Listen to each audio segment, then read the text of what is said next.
ஆனா நீங்க சொல்றது பார்த்தா 40% அப்படிங்கிறது கூட்டணி இது வரைக்கும் யாரும் வரல இல்லைங்களா? ஸோ கூட்டணி வந்து காங்கிரஸ் வரப்போறாங்க அப்படின்ற ஒரு பேச்சு ரொம்ப அதிகமா இருக்கு. அ சமீபத்தில கூட திருச்சி வேலுசாமி அவர்கள் பேசும்பொழுது, "கை இல்லாம விசில் அடிக்க முடியுமா?" அப்படின்னாரு. ஸோ அவர் என்ன சொல்ல வராருங்கிறது உங்களுக்கு நல்லாவே புரிஞ்சிருக்கும். புறநானூற்றின் விதிகளின்படி தமிழ்நாட்டில் ஒரு தத்துவ கொடி பறக்கிறதென்றால் அது தமிழக வெற்றிக் கழகம் கொடிதான். அங்கே புலி போராடும், இங்கே யானை வெற்றி மாலை சூட காலை தூக்கி காத்திருக்கிறது. இன்றைக்கு இத்தனை படுகொலைகளை தமிழ்நாடு சந்தித்திருக்கிறது. 35 ஆணவ படுகொலைகளை நடத்தியிருக்கிறது முந்தா நாள் நிலவரப்படி. 39 ரேப் அண்ட் மர்டர், கற்பழித்து படுகொலை. இது நாடாது? என்ன யோக்கியதை இருக்கு தமிழ்நாட்டில் நீங்கள் ஆள்வதற்கு? இத்தனை படுகொலைகள்ல தேர்தலுக்கு முந்தைய கருத்து கணிப்புகள் வெளியாக ஆரம்பிச்சிருக்கு. நீங்க பார்த்திருப்பீங்க. ஆரம்பத்தில தாவேகா திரு விஜய் அவர்கள் ஆரம்பிக்கும் பொழுது, விஜய் அவர்கள் வருவாரு. விஜயகாந்த் மாரியோ, வைகோ மாதிரியோ ஒரு ஓப்பனிங் ஒரு மாஸ் ஓப்பனிங் இருக்கும். அது ஒரு 8% இருக்கலாம். 10% இருக்கலாம் அப்டின்னாங்க. கொஞ்ச நாளுக்கு அப்புறம் 15% இருக்கலாம் அப்டின்னாங்க. இப்போ கொள்ளைத்துறை அமைச்சராக இருக்கிற KNR தொகுதியிலேயே நான் ஒரு சவால் விட்டுக்கிட்டு வந்திருக்கிறேன். என்ன சவால் தெரியுமா? கருப்பர் நகரத்தின் தங்க தலைவன் அண்ணன் ஆம்ஸ்ட்ராங் படுகொலை என்பது இன்றைக்கும் மறக்க முடியாது.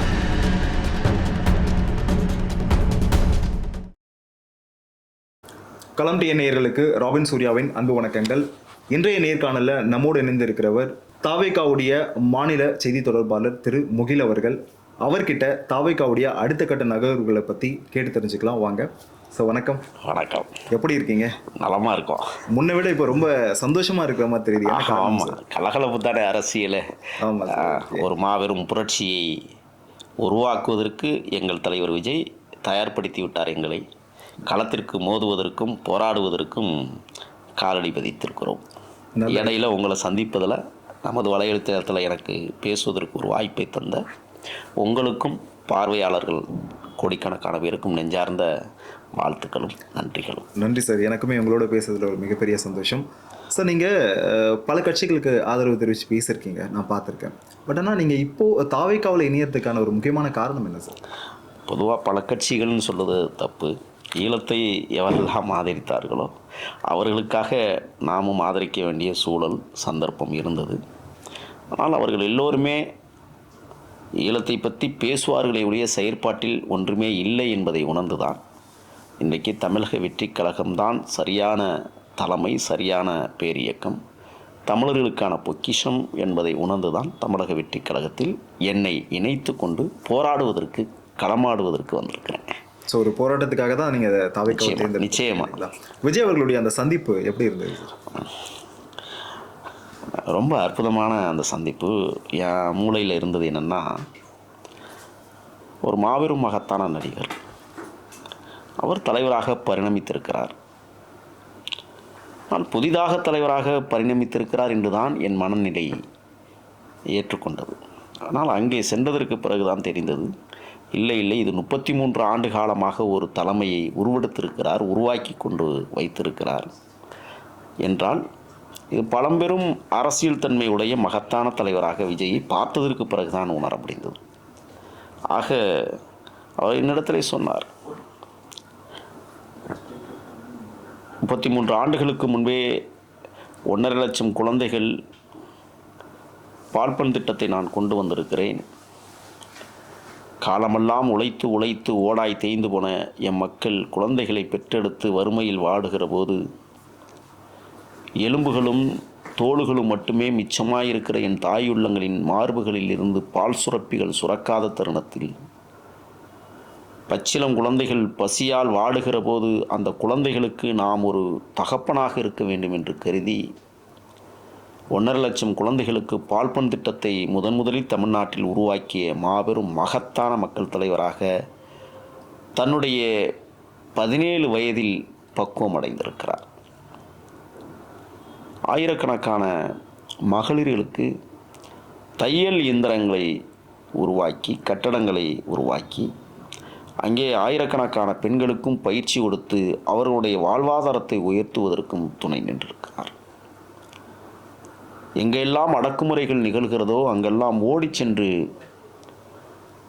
அவரிடத்தில் பேசி ஒரு மாற்று அரசியலை உருவாக்க வேண்டும் என்று முனைப்போடு செயல்பட்டிருக்கிறார். இதெல்லாம் காட்சியெல்லாம் என்கிட்ட இருக்கு இன்னைக்கு. அப்படிங்கும்போது ஒரு தலைவன் எங்கேருந்து பரிணமித்திருக்கிறார் என்பதை பார்த்து ஆச்சரியப்பட்டவனில் நானும் ஒருவன். ஒரு மெல்லிய காற்றுகள் வங்க கடலோரம் வாரி இறைத்து கொண்டிருந்த சூழல். இடையிலே கண்ணுக்கெட்டிய தூரம் கடல்கள் தென்பட்டாலும் கழிவு நீரும் என் கண்களில் தென்பட்டு அந்த கடலோரத்தில் கலக்கிற அற்புதமான அந்த காட்சி நீரோடையாக தெரிந்தது. பேருந்துகளும் வாகனங்களும் ஓடிக்கொண்டிருக்கிற ஒரு சூழல். மாலையில் மறைகிற சூரியன் மாலையில் எழுந்திருக்கக்கூடாதா, நம் கண்களில் பிரமிப்பாக பட்டிருக்குமே என்று ஆச்சரியப்பட்ட நேரம். ஆனால் அது மாலை மேற்கில் மறைகிற காரணத்தால் கிழக்கில் தான் கடல் தெரிந்தது. ரசித்தேன்.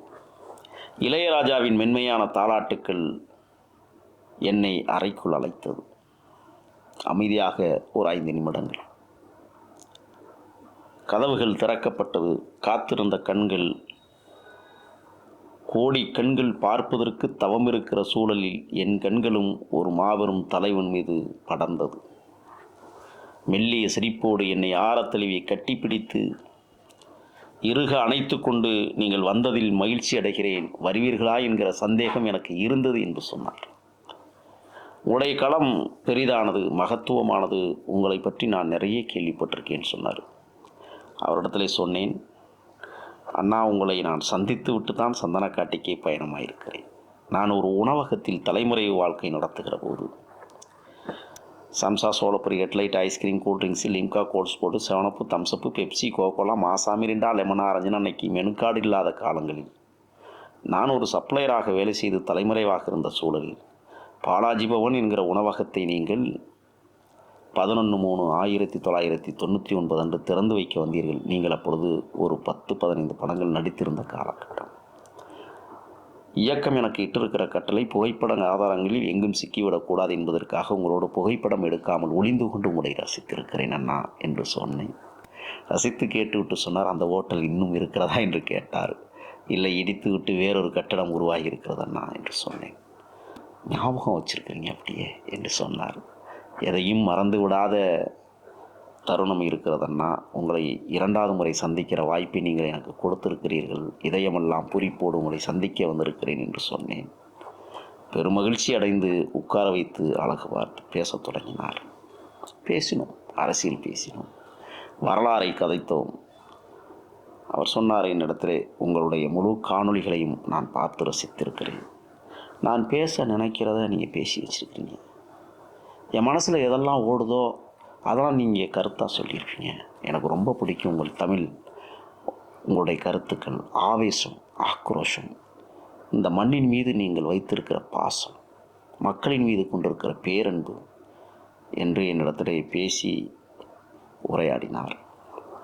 அது ஒரு மகத்தான மனம் நெகிழான சந்திப்பு.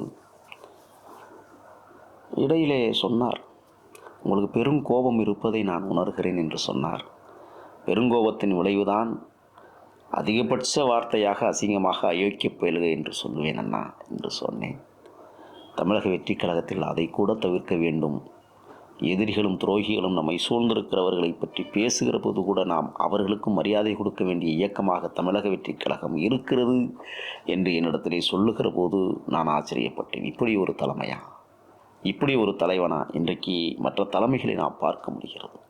அருவருக்கத்தக்க வார்த்தைகளும் அசிங்கமான சொல்லாடல்களையும் கொண்டு பிற உயிரினங்களை கூட கேவலப்படுத்துகிற மனித ஆற்றல் இன்னைக்கு பயன்படுத்த கொண்டிருப்பட்டிருக்கிறது என்றால் எவ்வளவு மனிதன் சுருங்கி கிடக்கிறான் என்பதை இப்பொழுது பார்க்க முடிகிறது.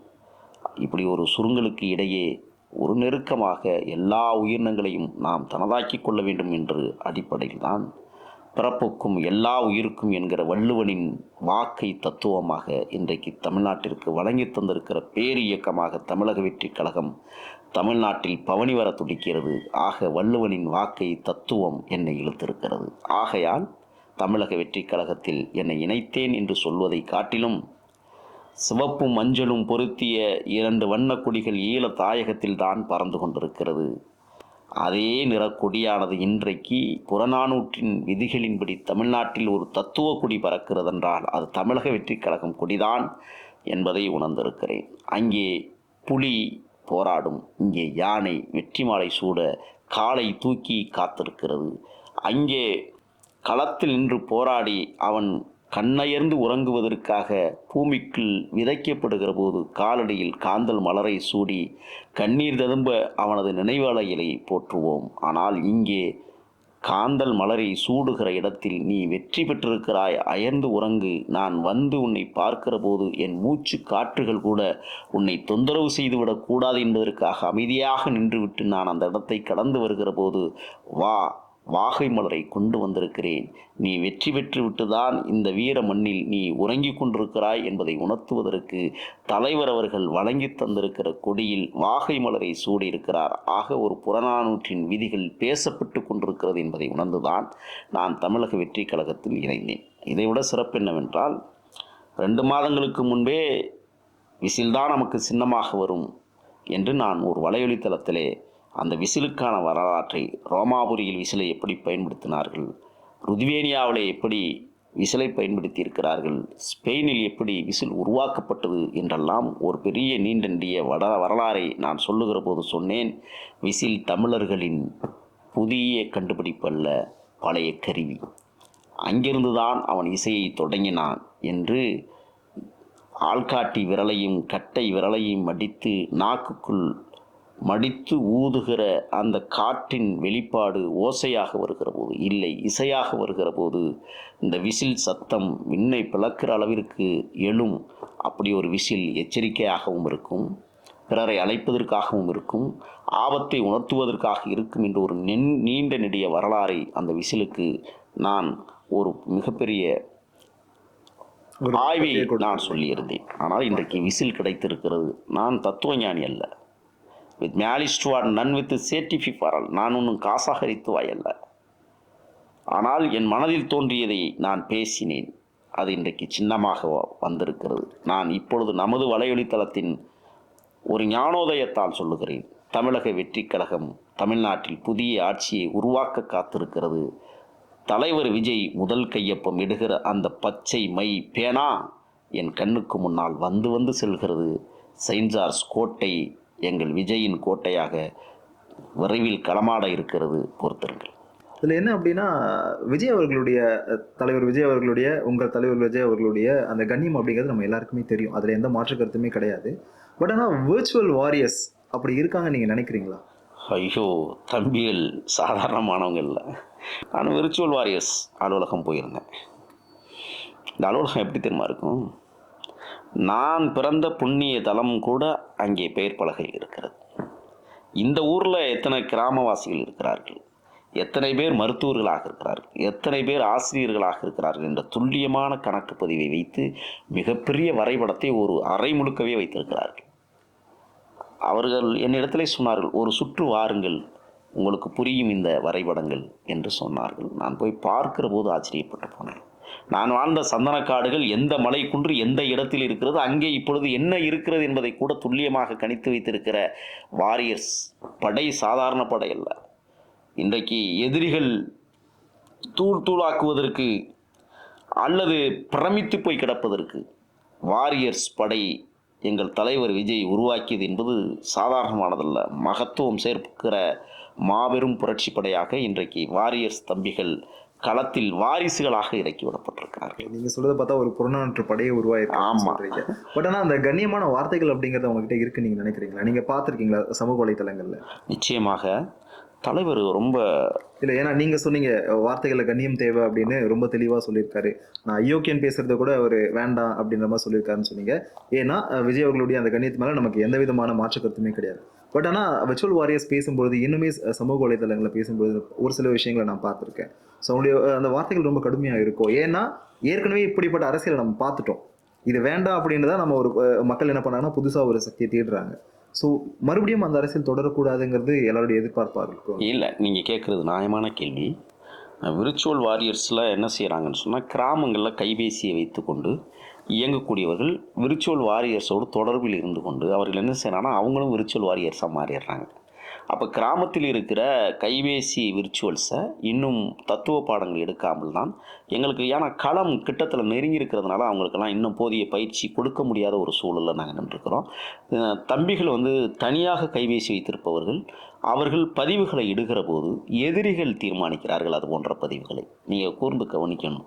எதிரிகள் எதை பயன்படுத்துகிறார்களோ அதே ஆயுதத்தை கிராமங்களில் இருக்கிற துணை வாரியர்ஸ் படை அதை துரிதமாக்குகிறது. அதுக்கு காரணம் தலைவர் மீது கொண்டிருக்கிற பேரன்பு. எங்கள் தலைவனை தொட்டினா நாங்களும் இப்படித்தான் தொடுவோம் என்கிற ரீதியில் அவங்க அடிக்கிற அடியிலேயே எதிரிகள் பயந்து போகிறார்கள். ஆனால் அவர்களுக்கும் கண்ணியமான முறையில் வந்து பயிற்சிகள் எடுக்கப்பட வேண்டும். ஏன்னா தமிழ்நாடு வந்து தமிழை மட்டுமே 6 பிரிவாக பிரித்து பேசுகிறார்கள். கொங்கு மண்டல தமிழும் சரி, தென்மண்டல தமிழும் சரி, மத்திய புதுக்கோட்டை திருச்சி மண்டல தமிழும் சரி, அங்கு இந்த பக்கம் டெல்டா தமிழும் சரி, வெவ்வேறு நிலைகளில் தமிழர்கள் தமிழை பேசுகிறார்கள். அப்படிங்கும்போது இந்த விர்ச்சுவல் வாரியர்ஸ் படை என்ன ஆகுதுன்னா, பகுதிக்கு ஏற்றார் போல வார்த்தைகளை விடுகிறார்கள். ஆனால் அவர்களுக்கு போதிய பயிற்சி இன்னும் உருவாக்கப்படவில்லை. தேர்தல் முடிந்ததற்கு பிறகு அந்த பயிற்சிகளை எங்களது தம்பிகள் கற்றுக்கொள்வார்கள், கற்றுக்கொள்ள தயாராக இருக்கிறார்கள். கண்டிப்பா சார். நீங்க இன்னும் தேர்தலுக்கான நாட்கள் ரொம்ப கிட்ட தான் இருக்கு. தேர்தலுக்கு முந்தைய கருத்து கணிப்புகள் வெளியாக ஆரம்பிச்சிருக்கு. நீங்க பார்த்துருப்பீங்க. ஆரம்பத்துல தாவேகா திரு விஜய் அவர்கள் ஆரம்பிக்கும் பொழுது விஜய் அவர்கள் வருவாரு. விஜயகாந்த் மாதிரியோ வைகோ மாதிரியோ ஒரு ஓப்பனிங், ஒரு மாஸ் ஓப்பனிங் இருக்கும். அது ஒரு 8% இருக்கலாம், 10% இருக்கலாம் அப்படின்னாங்க. கொஞ்ச நாளுக்கு அப்புறம் 15% இருக்கலாம் அப்படின்னாங்க. இப்போ சமீபத்தில் ஒரு கருத்து கணிப்புல பாண்டே அவர்கள் என்ன சொல்லியிருந்தாங்க அப்படின்னா 20% வருது, பட் ஆனால் அது எனக்கு இதுல உடன்பாடு இல்லை அப்படின்னாரு. கொஞ்ச நாளுக்கு அப்புறம் அதே பாண்டே கருத்து கணிப்பு வெளியிடும்போது 20% இது அதிகமாக கூட மாறலாம், இன்னும் கூட்டணி எதுவும் இல்லை, தாவேகா தனியாவே இப்படி ஒரு மாஸ் ஓப்பனிங் இருக்கும் அப்படின்னு நீங்க நினைக்கிறீங்களா? இல்லை, பாண்டே தோழரை நாங்கள் மதிக்கிறோம். அதற்காக பாண்டே ஒன்றும் இங்கே தத்துவ ஞானி இல்லை. இன்றைக்கு தமிழக வெற்றிக் கழகம் 40% தொட்டிருப்பதாக ஊடகங்கள் பேசுகிறது, நாங்கள் பேசலை. ஆனால் மக்கள் எழுச்சியை நாங்கள் கண்ணார பார்க்கிறோம். நான் அண்மையிலே திருச்சியிலே பொதுக்கூட்டத்தில் பேசினேன், சிறப்பு விருந்தினராக கலந்து கொண்டேன். கிட்டத்தட்ட 4000 பேர் கலந்து கொண்ட மாபெரும் பொதுக்கூட்டம். ஒரு சாதாரணமானவன், ஒரு அன்றாடங்காய்ச்சி வயிற்றில் பிறந்தவன், என்னை மேடை ஏற்றி அழகு பார்க்கிற அற்புத தலைவனை நான் பெற்றிருக்கிறேன். இன்னும் சொல்லப்போனால் எங்களுடைய தந்தையார் புஷியார் அவர்கள் என்னை அந்த மேடைக்கு அனுப்பி வைத்து அழகு பார்த்திருக்கிறார்.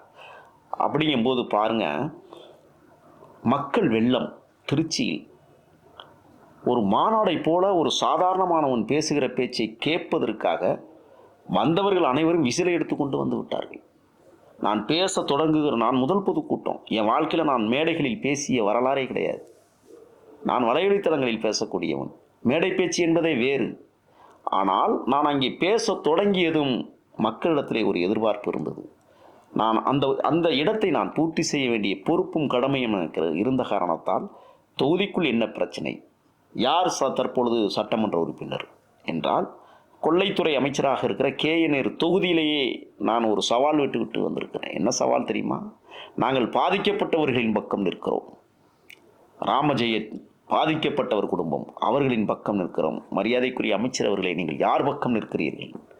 இன்னும் அந்த கொலை வழக்கை கண்டுபிடிக்க துப்புள்ளாத ஆட்சியாக தமிழ்நாட்டில் நடந்து கொண்டிருப்பதை சகித்து கொள்ள முடியாமல் தவிக்கிறோம் என்று சொல்லுகிற போது மக்கள் ஆர்ப்பரித்த அந்த செயல் என்பது இன்றும் என் கண்ணுக்கு முன்னால் நிழலாடி கொண்டிருப்பதை நான் உணர முடிகிறது. ஆக தமிழகம் ஒரு மாபெரும் எழுச்சியை பெற்றிருக்கிறது என்றால் நிச்சயமாக தமிழக வெற்றிக் கழகம் 40% வாக்குகளை பெற இருக்கிறது. அது மட்டுமல்ல, கிட்டத்தட்ட 2 கோடி இளைஞர்களை உருவாக்கி இருக்கிற மாபெரும் மக்கள் சக்தி இயக்கமாக தமிழக வெற்றிக் கழகம் இருக்கிறது.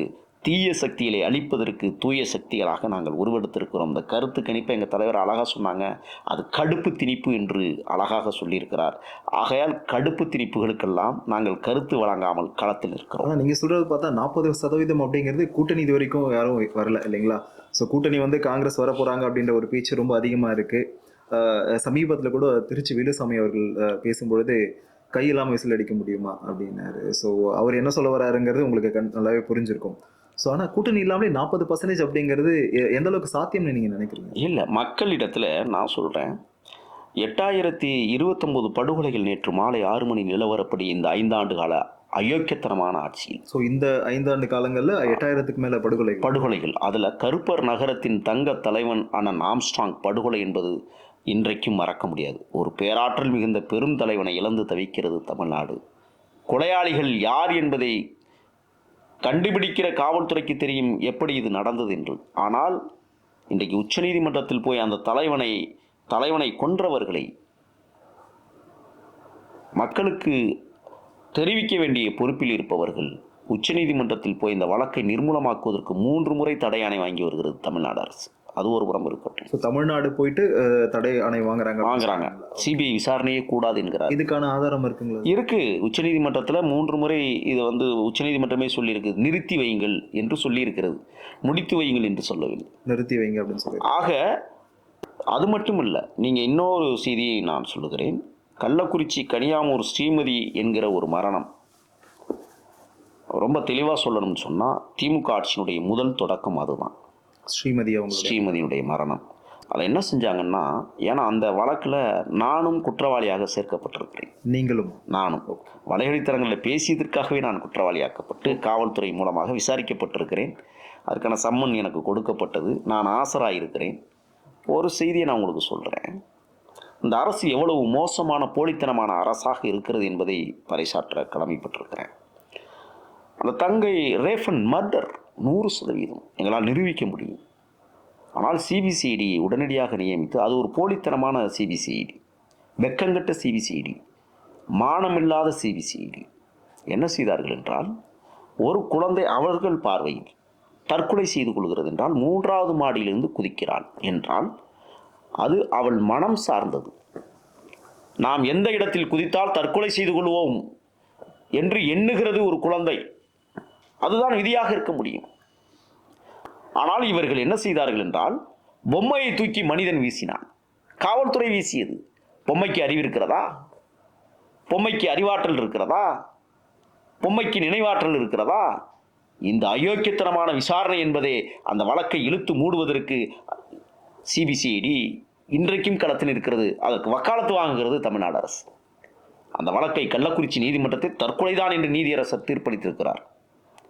ஆனால் அந்த கொலையை செய்தவர்கள், அந்த பள்ளி நிர்வாகத்தினர் பிணையில் விடுவதா வேண்டாமா என்ற சூழல் இருக்கும்போதே அந்த வழக்கு உயர்நீதிமன்றத்திற்கு வருகிற போது மரியாதைக்குரிய நீதியரசர் இளந்திரையன் அவர்கள் அந்த பள்ளி மிகச்சிறந்த பள்ளிக்கூடம், அங்கே பணியாற்றக்கூடியவர்கள் மிகச்சிறந்த ஆசிரியர்கள் என்று பள்ளிக்கூடத்திற்கு வக்காலத்து வாங்கி ஒரு தீர்ப்பை சொன்ன அடிப்படையில் தான் உச்சநீதிமன்றம் அதை அந்த குறிப்பிலிருந்தே நீக்கிவிடுங்கள், இது அந்த பள்ளிக்கு சாதகமாக வந்திருக்கிற தீர்ப்பாக இருக்கிறது என்று சித்தார்த்தா லூத்ரா அவர்கள் வழக்கறிஞராக நின்று உச்சநீதிமன்றத்திலே ஸ்ரீமதியினுடைய நியாயத்தை எடுத்துரைத்து ஒரு பிணையில் விடுவதா வேண்டாமா என்கிற அந்த விடயத்திற்கான ஒரு விஷயத்தை உச்சநீதிமன்றம் கருத்து தெரிவித்து அந்த வழக்கை கிட்டத்தட்ட தொடங்க வைத்தது உச்சநீதிமன்றம். இன்றைக்கு உயர்நீதிமன்றத்திலே அந்த வழக்கு போடப்பட்டிருக்கிறது. ஏன் நான் இதை குறிப்பிடுகிறேன் என்றால், ஒரு ஆட்சி நிர்வாகம் என்பது தெளிவாக யார் பக்கமும் சாயாமல், எந்த அயோக்கியத்தனமானவனாக இருந்தாலும் அவன் குற்றவாளி என்பதை நிரூபிக்கிற வகையில் இந்த தமிழ்நாடு அரசு செயல்படவில்லை. அந்த முதல் வழக்கை அன்றைக்கு சரியாக நடத்தியிருந்தால் இன்றைக்கு இத்தனை படுகொலைகளை தமிழ்நாடு சந்தித்திருக்காது. 35 ஆணவ படுகொலைகளை நடத்தியிருக்கிறது முந்தா நாள் நிலவரப்படி.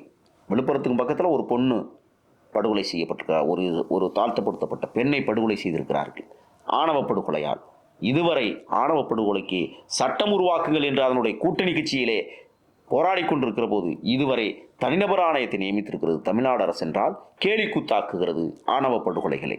அது மட்டுமல்ல, 39 ரேஃபன் மர்டர், கற்பழித்து படுகொலை, 13 சிறுமிகள் கற்பழித்து படுகொலை செய்யப்பட்டிருக்கிறார்கள், 13 வயதிற்கு உட்பட்டவர்கள். இது நாடாது? வெக்கங்கட்டவர்கள் இந்த நாட்டை ஆளுகிறார்கள், துப்பு கட்டவர்கள் ஆளுகிறார்கள், அறிவில்லாமல் ஆளுகிறார்கள் என்றால் என்ன யோக்கியதை இருக்கு தமிழ்நாட்டில் நீங்கள் ஆளுவதற்கு இத்தனை படுகொலைகள்ல? ஆக கொள்ளை கும்பலை விரட்டுவதற்கு கொள்கைவாதிகள் களமாட துடிக்கிறோம். யுத்தம் தொடர்ந்து இருக்கிறது. இன்னும் 3 மாதங்களில் பெரும் யுத்தம் எங்களுடைய முப்படைகளும் மோத இருக்கிறது என்பதையும் நீங்கள் யோசித்து வச்சுக்கணும். எங்கள்கிட்ட நிச்சயமாக களமாட முடியாது என்பதை எதிரிகளுக்கும் துரோகிகளுக்கும் நாங்கள் சொல்ல கடமைப்பட்டிருக்கிறோம். நன்றி சார். உங்களுடைய எண்ணங்கள் எல்லாமே செயல்களாக மாற எங்களுடைய வாழ்த்துக்கள். மிக்க நன்றி.